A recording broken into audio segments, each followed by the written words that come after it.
आपने अमेरिका के डरावने होटल की कहानी सुनी है? ये दुनिया का एक लौता ऐसा होटल है जिसमें अपने आप सफाई हो जाती है, सूटकेस खुद ब खुद अनपैक हो जाता है और अगर आप रात में इसमें रुके हो तो आपके दरवाजे पर आती है एक दस्तक। लेकिन जब आप दरवाजा खोलते हो तो सामने कोई नहीं दिखता, क्योंकि वो आपके रूम के अंदर आ गया होता है। अमेरिका के इस होटल को लेकर बहुत सारी डरावनी कहानियां प्रसिद्ध हैं, जिसमें से एक कहानी मैं आपके साथ इस एपिसोड में शेयर करने वाला हूं एंड इस होटल का नाम है द स्टैनली होटल। कहते हैं इस होटल में सबसे डरावना एक रूम है। उस रूम का नाम है रूम नंबर 217 और 1911 में इसी रूम में एक एक्सप्लोजन हुआ था, एक विस्फोट हुआ था और उस विस्फोट में इस रूम में काम कर रही मेड मर गई थी। लेकिन आज भी लगभग 100 साल के बाद वो मेड वहीं पर देखी जाती है। वो आज भी वहाँ के गेस्ट के लिए उनका कपड़ा फोल्ड करती है, आज भी उनके कमरे की सफाई कर देती है एंड वो आज भी एक सोते हुए इंसान को हमेशा के लिए सुलाने की ताकत रखती है। कहानी बहुत ही इंटरेस्टिंग और डरावनी होने वाली है, लेकिन कहानी में आगे बढ़ने से पहले स्टोरीज। गाइस 1909 में एक बहुत ही मशहूर और बहुत पैसे वाला बिजनेसमैन हुआ करता था। उसका नाम था स्टैनली और उसी ने ये स्टैनली होटल बनवाया था जिसमें लगभग 140 रूम्स थे। दिखने में ये बहुत ही सुंदर है क्योंकि इनका आर्किटेक्चर बहुत ही प्रीमियम है। होटल में जब आप रूम लेते हो तो आपको सामने माउंटेन दिखता है, एक तरफ में बीच दिखता है और ये एक वेकेशन के लिए परफेक्ट स्पॉट बन जाता है। इसीलिए जब इस होटल को बनाया गया था तो जल्दी ही ये अमेरिका में बहुत ही प्रसिद्ध होटलों में आने लगा था, क्योंकि इसमें अमीरों के लिए सारी व्यवस्थाएं थी तो ये अमीरों के बीच में बहुत फेमस होने लगा। इनफैक्ट सेलिब्रिटीज भी आकर यहाँ पर रुकने लगे। अब डिमांड ज्यादा है तो काम करने वाले भी ज्यादा होंगे, तो इसका स्टाफ बहुत बड़ा था। इसमें कुक्स थे, इसमें बेल बॉयज थे, इसमें क्लीनर्स थे एंड इन्हीं लोगों में से एक काम करने वाली मेड थी जिसका नाम था मिसेस एलिजाबेथ विल्सन। ये एज में भले ही 45 साल की थी, लेकिन ये बहुत ही मेहनती और सामने वाले की केयर करने वाली औरत थी। अब ये जो एलिजाबेथ थी इसको काम दिया गया था सेकंड फ्लोर का। सेकंड फ्लोर में जाकर इसको पूरा उसको चमका कर रखना पड़ता था एंड सारे काम करने वालों में से ये अकेली ऐसी औरत थी जो जब काम करती थी तो एक दाग तक नहीं मिलता था। कुछ लोग होते हैं ना, अपने काम को इतने परफेक्ट तरीके से करते हैं कि उनसे ज्यादा परफेक्ट उसे कोई कर ही नहीं सकता। वो हर रूम को एकदम स्पॉटलेस रखती थी, हर गेस्ट उसकी सर्विस से बहुत खुश रहता था। अब एज में भले ही वो 45 साल की थी, लेकिन अभी तक एलिजाबेथ की शादी नहीं हुई थी। काम करने के बाद उसे जो स्टाफ क्वार्टर दिया गया था वो उसमें जाके रहती थी। अब इस चीज पर आप ध्यान देना, एलिजाबेथ की ना एक खास बात थी, वो हमेशा लेवेंडर फ्लेवर का ही परफ्यूम लगाती थी।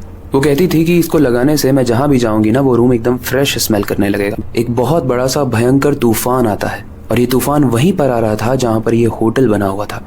उस एरिया में बहुत तेज बारिश होने लगी, बहुत तेज हवा चलने लगी, बहुत तेज बिजली कड़कने लगी। उस दिन एलिजाबेथ रूम नंबर 217 में काम कर रही थी। वो रूम काफी स्पेशल था क्योंकि जिसने ये होटल बनाया था यानी स्टैनली, ये उसकी फैमिली के लिए हमेशा रिजर्व रहता था। अब गाइस पुराने जमाने में एक लैंप लाइट दे पाता था अपनी एसिटाइलिन गैस होने की वजह से। उस दिन काफी अंधेरा था। एलिजाबेथ उस लैंप को लाइट करने की पूरी कोशिश कर रही थी, लेकिन वो लैंप लीक कर रहा था, उसकी गैस बाहर आ रही थी। अचानक से एक स्पार्क होता है और बहुत बड़ा सा ब्लास्ट हो जाता है। वो ब्लास्ट इतना बड़ा होता है गाइस कि एलिजाबेथ का आधा टुकड़ा उड़कर बहुत दूर तक चला जाता है और सिर्फ उसका धड़ वाला पार्ट उस रूम में रह जाता है। गाइस इस ब्लास्ट को सुना तो सबने, लेकिन एक मेड भागते हुए ऊपर गई। कहा जाता है कि वो एलिजाबेथ की बेस्ट फ्रेंड हुआ करती थी। उसने दरवाजा खोला और देखा कि किस तरीके से एलिजाबेथ तड़प रही है। बाकी लोग भी धीरे धीरे ऊपर आ रहे थे, लेकिन सबसे पहले वो औरत पहुंची थी जो एलिजाबेथ की बेस्ट फ्रेंड थी। लेकिन जानते हो गाइस, वो एलिजाबेथ से चिढ़ती थी क्योंकि सब एलिजाबेथ को पसंद करते थे एंड वो ये मौका नहीं छोड़ना चाहती थी। वो दरवाजे को एलिजाबेथ के मुंह के सामने बंद कर देती है। एलिजाबेथ तड़प रही थी, वैसे ही वो मरने वाली थी, लेकिन आखिरी वक्त में भी कोई नहीं था जो एलिजाबेथ के सर पर हाथ फेरता और उसकी आंखों को बंद कर देता। धीरे धीरे सब लोग ऊपर आ जाते हैं और दरवाजा वापस से खुलता है और देखा जाता है कि एलिजाबेथ अब नहीं रही। उसका आधा शरीर विंडो से बाहर निकल के नीचे गिर गया है और आधा शरीर वहीं पर मर गया है खुली आंखों के साथ। कहते हैं एलिजाबेथ की बॉडी को जला दिया गया और उसके दाह संस्कार पर सब लोग रो भी रहे थे। इनफैक्ट वो मेड भी रो रही थी।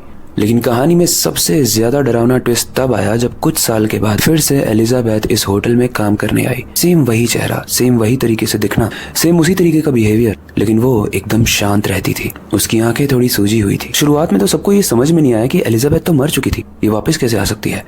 लेकिन उस वक्त तक काफी स्टाफ चेंज हो चुके थे, लेकिन एक स्टाफ था जो चेंज नहीं हुआ था और वो थी वो मेड। वो अंदर अंदर काफी डर रही थी क्योंकि उसे लग रहा था कि एलिजाबेथ को अगर वो सब याद होगा कि उसके मरते वक्त दरवाजा उसके मुंह पर बंद कर दिया था और उसे मरने दिया था तो शायद वो मुझसे बदला ले। लेकिन गाइस एलिजाबेथ यहाँ पर जिस चीज के लिए आई थी वो चीज काफी डरावनी थी। कहा जाता है एलिजाबेथ आने के बाद सारा काम करती थी, सफाई करती थी, खाना बनाती थी। लेकिन एक रात जब वो मेड सो रही थी तो एलिजाबेथ उसका दरवाजा खटखटाती है। जब मेड दरवाजे को खोलती है तो वहाँ पर कोई भी नहीं था, इसलिए वो वापस से दरवाजा बंद कर लेती है और जैसे ही वो पीछे मुड़ती है उसे आधे धड़ वाली एलिजाबेथ जमीन से काफी ऊपर उड़ती हुई दिखती है। उसका मुंह पूरे तरीके से जला हुआ था, उसकी आंखें बाहर निकली हुई थी और वो उस मेड को बस एक ही चीज कहती है, तुझे ऐसा नहीं करना चाहिए था। और मैं ये भी जानती हूँ कि वो गैस लीक किसने किया था। एंड गाइस, वो गैस लीक किसी और ने नहीं बल्कि उसी मेड ने किया था, क्योंकि वो एलिजाबेथ से जलती थी। उस दिन के बाद माना जाता है कि एलिजाबेथ कभी नहीं दिखी, लेकिन वो मेड का चेहरा फटा हुआ मिला। मतलब एलिजाबेथ ने उस मेड के चेहरे को बीच से फाड़ दिया था, मुंह में हाथ लगा के। उसके बाद से वो कभी नहीं दिखी। लेकिन जितने लोगों ने भी उसके बाद से उस होटल में रुकने की कोशिश की, उन्होंने कई बार दरवाजे पर नॉक्स को महसूस किया, किसी के चलने की आवाज आई और कई बार उड़ता हुआ धड़ भी देखा जो एक फ्लोर से दूसरी फ्लोर पर जा रहा था। इस कहानी को एक्सपीरियंस करने के लिए काफी लोग आए हैं, और जितने भी लोग आए हैं उसमें से सबका बस एक ही कहना है कि स्टैनली होटल में कुछ तो है। अब ये कहानी तो यहीं तक थी, लेकिन ये कहानी हमें एक चीज सिखाती है कि अक्सर जो हमारा बेस्ट फ्रेंड होता है, सबसे बुरा चाकू वही घोंपता है हमारे अंदर। इसलिए सावधान और सतर्क रहना बहुत जरूरी है, क्योंकि हम नहीं चाहेंगे कि हमारी मौत का जिम्मेदार कोई हमारे आसपास वाला हो। एलिजाबेथ के साथ तो यही हुआ, और शायद यही रीजन है कि उसकी आत्मा को कभी शांति नहीं मिली और आज भी वो स्टैनली होटल में भटकती है। बाकी आज की कहानी यहीं तक थी, लेकिन आपसे एक सवाल पूछना चाहूंगा, अगर कभी आप अमेरिका जाते हो तो आप इस स्टैनली होटल में रुकना चाहोगे? काफी लोग इसे मिथ मानते हैं, लेकिन काफी लोग इस चीज से बहुत डरते भी हैं। आपको क्या लगता है, आप हमें कमेंट सेक्शन में जरूर बताना। आई होप आज की कहानी आपको इंटरेस्टिंग लगी होगी एंड थोड़ा सा डर भी लगा होगा। बाकी ऐसी और इंटरेस्टिंग स्टोरीज के लिए मेक श्योर करना कि आप आने वाले एपिसोड्स को मिस ना करो, क्योंकि वो और इंटरेस्टिंग होने वाले हैं। बाकी हमेशा की तरह वक्त आ चुका है इस वीडियो को एंड करने का एंड नई सुपर इंटरेस्टिंग एंड डरावनी वीडियो पर काम शुरू करने का। लेकिन जाने से पहले मैं हमेशा की तरह एक ही चीज कहना चाहूंगा, अपनी क्यूरियोसिटी को डाय मत होने देना, नई चीजें सीखते रहना, अपने बेड के नीचे और खिड़की के बाहर जरूर देख लेना। मिलते